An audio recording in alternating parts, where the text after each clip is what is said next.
Nagovarjam vas, moji ljubljeni otroci, da v tem času, ko je res vse nepredvidljivo in ko se še ne kaže, da je vsemu temu konec, ampak šele začetek, da se vi, moji ljubljeni otroci, odločite za ljubezen. Izklopite se iz medijev, iz vseh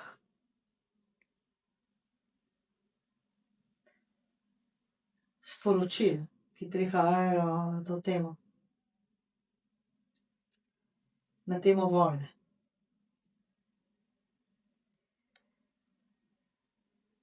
Poskušajte se preprosto ne ukvarjati s tem.